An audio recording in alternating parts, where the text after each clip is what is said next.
What a great card. UFC 314 जैसे इसके अंदर फाइट मैचअप इतनी ग्रेट थी, फाइटर्स ने इसके अंदर और भी बेहतर डिलीवर किया। मैं बता रहा हूँ जिन लोगों ने इस इवेंट को मिस किया होगा वो इस साल की सबसे बड़ी गलती थी उनकी। सबसे पहले बात करते हैं फेदरवेट टाइटल फाइट की, Alexander Volkanovski versus Diego Lopes. इस फाइट को विन कर लेता है Alexander Volkanovski bye unanimous decision. इस फाइट के अंदर ऐसा लग रहा था कि प्राइम वोल्कानोव्स्की फिर से वापस आ चुके हैं। ऐसा पहली बार हुआ है कि लाइटर वेट में 35-36 इयर्स ओल्ड के बाद किसी चैंपियन ने अपना टाइटल को फिर से हासिल किया है। और दूसरी ओर डिएगो लोपिस की बात करूं तो व्हाट अ ग्रेट फाइटर, क्या ही सॉलिड चिन्ह है उनके। अपने हार्ड शॉट्स को लेने के बाद भी, वो वावल होने के बाद भी नॉकडाउन नहीं होते और अपने पेस को मेंटेन करके रखते हैं। राउंड 1 से ही वोल्कानोव्स्की एग्रेसिवली फाइट कर रहे थे, जिधर वो बार बार ब्रावल करने की कोशिश कर रहे थे डिएगो लोपिस के साथ। उधर पंचेस तो एक्सचेंज होते हैं बट ज्यादातर पंचेस अलेक्जेंडर वोल्कानोव्स्की की लैंड होते हैं। वो इधर एक बार टेक डाउन भी करते हैं डिएगो लोपिस को और ग्राउंड में ले जाकर ग्राउंड एंड पाउंड करते हैं। क्लिंच में पावरफुल शॉट्स मारते हैं। उनके एसआरएल के अंदर बहुत ही ज्यादा वेपन्स थे। कंपेयर किया जाए तो डिएगो लोपिस के अगेंस्ट उनके एसआरएल के अंदर सिर्फ वो स्ट्राइकिंग ही कर रहे थे। बट सेकंड राउंड के अंदर डिएगो लोपिस पंचेस से बच नहीं रहे थे अलेक्जेंडर वोल्कानोव्स्की के, और अलेक्जेंडर वोल्कानोव्स्की अपने स्ट्रेट जेब को लैंड कर ही जा रहे थे, जिससे डिएगो लोपिस अपने डिस्टेंस को क्लोज नहीं कर पा रहे थे। और बीच में वो डिस्टेंस को क्लोज कर भी लेते हैं। अलेक्जेंडर वोल्कानोव्स्की ने लेफ्ट हुक से फिर से सेपरेट होने पर मजबूर कर देते हैं। डिएगो लोपिस अपने काउंटर पंचेस को अच्छी तरीके से लैंड कर रहे थे। सेकंड राउंड पे बिग मोमेंट अब होता है जब ऐसा लगता है कि अलेक्जेंडर वोल्कानोव्स्की को आई पोक हुआ है, बट वो आई पोक नहीं था। लोपिस के ग्लव्स आई के ऊपर से टच होकर जाती है, इसी के कारण से ऐसा लगता है कि ये आई पोक हुआ है। फिर उधर लोपिस अपने राइट हैंड को कनेक्ट करता है, जिससे अलेक्जेंडर वोल्कानोव्स्की नॉकडाउन हो जाता है। अगर टाइम ज्यादा होता तो गेम यहीं पर फिनिश हो जाती, बट अलेक्जेंडर वोल्कानोव्स्की बच जाते हैं। थर्ड, फोर्थ, फिफ्थ तीनों ही राउंड में दोनों ही फाइटर अपने पेस को मेंटेन करके रखते हैं। इतने बड़े बड़े स्विंग्स करते हैं जिधर दोनों के गैस टैंक के अंदर थोड़ी सी भी कमी महसूस नहीं हो रही थी। जिधर आप लोगों ने देखा होगा कि डिएगो लोपिस इतने पंचेस को लैंड नहीं करते क्योंकि वो काउंटर पंचिंग की वेट कर रहे थे। जब भी अलेक्जेंडर वोल्कानोव्स्की अपने लेग किक्स को मारता है तो वो काउंटर पंच करते हैं, बट ये चीज अलेक्जेंडर वोल्कानोव्स्की ने रीड कर ली थी, जिसके कारण जैब से कंटिन्यूस शॉट को लैंड करता है। राउंड के अंदर वो स्ट्राइकिंग के बाद टेक डाउन करने की कोशिश करता है, बट लोपिस सभी टेक डाउन को फेल कर देता है। राउंड के अंदर फिर से लोपिस एक बार अलेक्जेंडर को कैच कर लेता है, लिंच करके अपने क्लीन शॉट फेंकता है और उधर से अलेक्जेंडर को चेस करने लगता है, बट इतने एग्रेशन ना होने के कारण वोल्कानोव्स्की उससे हील अप हो जाता है। और फिफ्थ राउंड में लोपिस इतने प्रेशर डालने के बाद भी वो ब्राउल नहीं करता है और अपने गेम को काम रखता है, बट उधर से ही अपने जैब्स और लेफ्ट हुक को लैंड करता है और अपने विन को ले लेता है। जिधर दोनों ही फाइटर शानदार थे, बट अलेक्जेंडर वोल्कानोव्स्की के पास अपने एसआरएल के अंदर बहुत ही ज्यादा वेपन्स थे और डिएगो लोपिस के पास भी वेपन्स थे, बट उन्होंने कुछ भी यूज नहीं किया। उन्होंने पूरी तरह अपने स्ट्राइकिंग के ऊपर रिलाई किया। वोल्कानोव्स्की ने मुझे और पूरी दुनिया को रॉन्ग प्रूफ किया। इधर किसी को भी नहीं लग रहा था कि वो लोपिस के इतने हार्ड शॉट्स को अपने चिन के ऊपर ले पाएंगे। नॉकडाउन होने के बाद भी, इतने ज्यादा घायल होने के बाद भी उन्होंने अपने विन को लिया और फेदरवेट के अंदर 2 बार टाइटल को विन किया और अपने आप को प्रूव किया क्यों वो गोट है। वो मेन इवेंट जो हुई थी लाइटवेट बाउट के अंदर, Michael Chandler versus Paddy Pimblett, और इस फाइट को विन कर लेता है Paddy Pimblett by ground and pound knockout. Round 1 के स्टार्ट होते ही पैडी पिम्बलेट ने फाइट को स्टार्ट किया अपने लेग किक से। इधर inside leg kick Michael Chandler को एक बार इफेक्ट भी किया।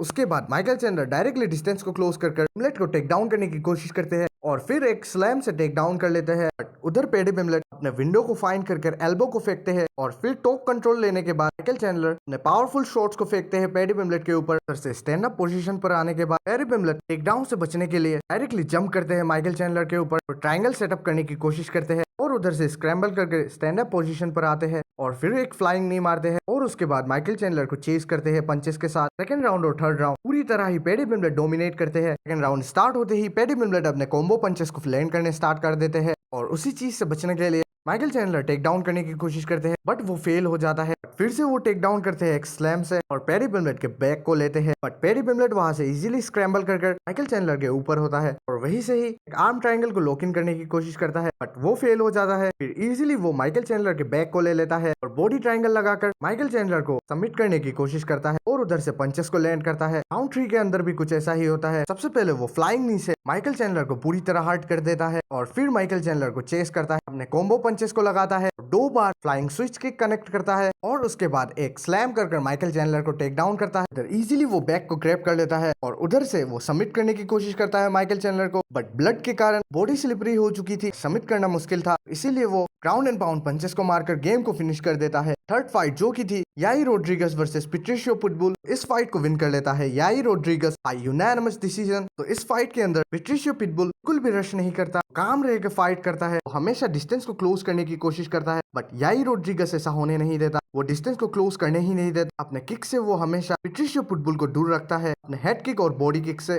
फर्स्ट राउंड के अंदर पेट्रिशियो पिटबुल रोड्रिगस के किक्स को कैच कर उन्हें टेक डाउन करता है और थोड़ी देर ड्रॉप कंट्रोल लेता है, बट उधर ही राउंड एंड हो जाता है। सेकेंड राउंड के अंदर पेट्रिशियो पिटबुल एंट्री करके पंचेस को लैंड करता है, बट याई रोड्रिगस ऐसा शो करता है कि उसे कुछ हुआ ही नहीं और फिर से वही गेम प्लान यूज करता है। वो पेट्रिशियो पिटबुल को सामने आने ही नहीं देता, अपने स्ट्राइकिंग और किक से वो हमेशा पेट्रिशियो पिटबुल को दूर रखता है। वो याई रोड्रिगस को टेक डाउन करने की कोशिश भी करता है, बट टेक डाउन फेल हो जाता है। राउंड के अंदर याई रोड्रिगस पिटबुल को नॉक डाउन कर देते हैं और टॉप पोजीशन से ग्राउंड एंड बाउंड पंचेस को लैंड करना स्टार्ट कर देते हैं और उसी चीज से बचने के लिए आर्म बार सेटअप करता है और उधर से वो बच जाता है, बट फिर से याई रोड्रिगस रश करता है और टॉप पोजीशन से पंचेस को मारता है, जिधर फिर से पेट्रिशियो पिटबुल बचने के लिए स्ट्रेट एंकल लॉक को सेटअप करता है और दूसरी ओर याई रोड्रिगस हील हुक को सेटअप करता है। दोनों को सबमिट करने की पूरी ट्राई की, बट गेम एंड हो जाता है और याई रोड्रिगस विक्ट्री को ले जाता है। दूसरी fight Bryce Mitchell versus Jean Silva, तो इस फाइट को विन कर लेता है Jean Silva by ninja choke. Round 1 के अंदर ब्राइस मिशेल पुश करता है जैन सिल्वा को केज की साइड और जैन सिल्वा उसे इनवाइट करता है स्ट्राइकिंग करने को, बट ब्राइस मिशेल उधर नहीं आता। फिर उसके बाद ब्राइस मिशेल जब पंचेस को लैंड कर रहे थे, जैन सिल्वा उनको अपने काउंटर पंचेस से रिप्लाई कर रहे थे और इधर एक स्पिनिंग किक भी लैंड करते हैं जैन सिल्वा और फिर ब्राइस मिशेल जैन सिल्वा को टेक डाउन करने की कोशिश करते हैं और उधर वो टेक डाउन से बचने के लिए जैन सिल्वा डायरेक्टली गिलोटिन लॉक इन कर देते हैं, जो कि बहुत ही ज्यादा टाइट था, बट ब्राइस मिशेल उधर से जैसे तैसे करके बच जाते हैं और राउंड 1 इधर ही एंड होता है। राउंड 2 के अंदर जैन सिल्वा अपने लेफ्ट हुक और राइट पंच से ब्राइस मिशेल को नॉक डाउन कर देता है और उधर थोड़ा ट्रोल करता है। चाहते तो वो उधर ही गेम को फिनिश कर सकते थे ग्राउंड एंड पाउंड पंचेस से, बट उन्होंने ब्राइस मिशेल को स्टैंड अप होने का मौका दिया। इस पॉइंट तक जैन सिल्वा ने ब्राइस मिशेल को पूरी तरह फ्रस्ट्रेट कर दिया था और Bryce Mitchell aggressively take down को शूट कर रहे थे, जो कि सभी डिफेंड कर ले रहे थे। जैन सिल्वा लास्ट टेक डाउन जब ब्राइस मिशेल करता है, फिर से जैन सिल्वा गिलोटिन में जंप करता है और लास्टली वो एक निंजा चोक सेटअप करता है, जो कि पूरी तरह आउट कॉल सबमिट कर देता है ब्राइस मिशेल को। तो जैन सिल्वा अब टॉप कंटेंडर के लिए तैयार है। उन्होंने पूरी तरह डोमिनेट किया इस फाइट के अंदर और लास्ट फाइट जो हुई थी लाइट वेट बाउट के अंदर Nikita Krylov versus Dominick Reyes, तो इस फाइट को जीत लेता है Dominick Reyes by knockout. Round 1 start होते ही डोमिनिक रियस एक स्टिफ राइट हैंड मारते हैं, जिससे थोड़ा वोवल हो जाते हैं निकिता क्राइलोव और उसके बाद चार्ज करके रश करते हैं। तब डोमिनिक रियस अपने काउंटर पंच लेफ्ट क्रॉस से निकिता क्राइलोव को नॉकडाउन कर देता है। तो लगता है कि डोमिनिक रियस फिर से अपने वो वाले फॉर्म में एंटर कर रहे हैं। तो आप लोग इस फाइट कार्ड को कितना रेट करना चाहोगे? मेरे तरफ से तो 10 आउट ऑफ 10 था और वीडियो अच्छा लगे तो लाइक और सब्सक्राइब जरूर से कर देना। मिलते हैं किसी ऐसे ही दूसरे वीडियो के अंदर। Tata bye bye.